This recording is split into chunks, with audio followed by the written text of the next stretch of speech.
नमस्कार दोस्तों, आप सभी साथियों का स्वागत है हमारे चैनल में। साथियों, राजस्थान स्टेट ओपन बोर्ड में पास होने के लिए आप जितने ज़्यादा पुराने पेपर पढ़ेंगे आपको उतना ज़्यादा ही फ़ायदा मिलेगा।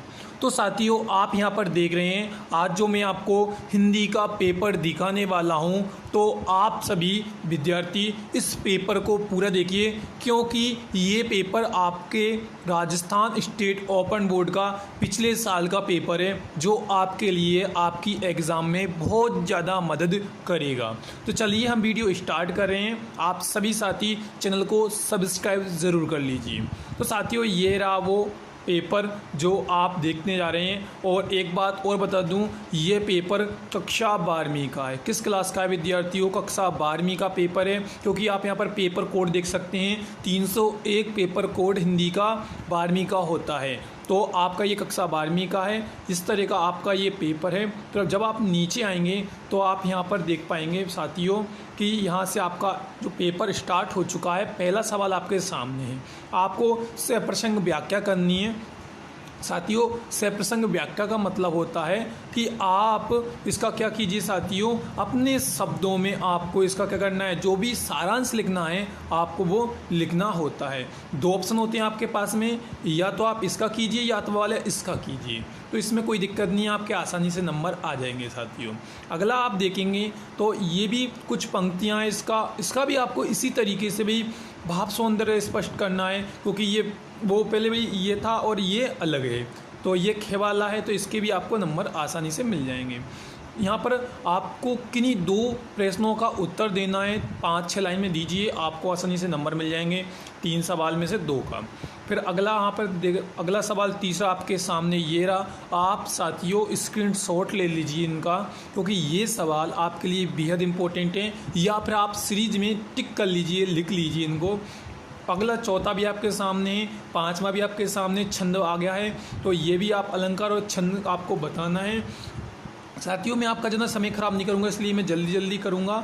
अगला आपको गद्यांश है, इसकी सब आपको व्याख्या करनी है, बहुत इजी है।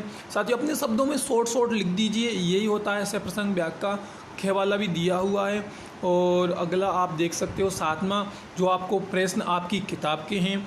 और अगला जो 8वां आप देख सकते हैं भाई, पीढ़ियाँ और गिनतियाँ पाठ में किस विसंगति पर व्याख्या की गई है। तो आपको ये आपके पाठ में किताब का है। और अगला जो सवाल है वो भी आप देख पा रहे हैं। और अगला जो आपका सवाल है वो भी आपकी किताबों में से आए हैं। साथियों, ये आ गया अपठित गद्यांश। तो साथियों, आप इसको पढ़िए और नीचे जो प्रश्न दिए गए हैं देखिए, इनके आपको उत्तर देना है। तो साथियों, पास होने का सबसे बेहद और आसान तरीका होता है इनका उत्तर देना। तो आप इनको अच्छे से कीजिए, आपको कोई भी प्रश्न छोड़ना नहीं है। ये गद्यांश आ गया सेम, इनमें से आपको पहले आप आसानी से इसको पढ़िए और फिर आप इनका उत्तर दीजिए। तो बहुत आसान रहेगा विद्यार्थियों, आप देख लीजिए ये। तो आप हर एक सवाल का स्क्रीनशॉट ले लीजिए, लिख लीजिए या टिक कर लीजिए। और अगला 14वां सवाल आपके सामने आ गया है। और इसके बाद आप थोड़ा नीचे आएंगे तो यहाँ आ गया है भाई, पास होने का सबसे आसान तरीका। आप पत्र लिखिए या फिर आप इसको कीजिए, आसानी से आप पास हो जाएंगे साथियों। मेरे हिसाब से आपको ये करना चाहिए। अगला प्रतिवेदन का मतलब साथियों ये होता है कि भाई जैसे आप वार्षिकोत्सव होता है, जो फेयरवेल पार्टी मनाते हैं, तो लिख दीजिए हम इतने बजे गए, फिर हमने ये किया, फिर वो किया, अतिथि आए, फिर हमने माला पहनाई, फिर ये किया। फिर बस पूरे दिन की क्रिया लिखनी है और आपका ये प्रतिवेदन तैयार हो गया है।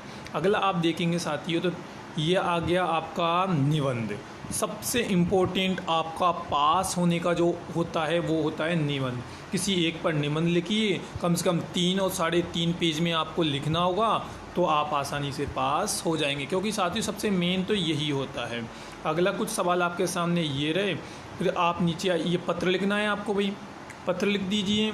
और या फिर ये इसके बारे में आप बता दीजिए, ये और ये।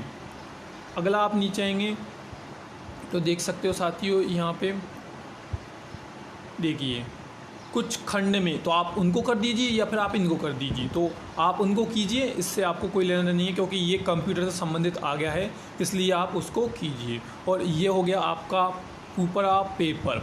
चैनल को सब्सक्राइब करके कमेंट कीजिए आपको अगला पेपर कौन सा चाहिए।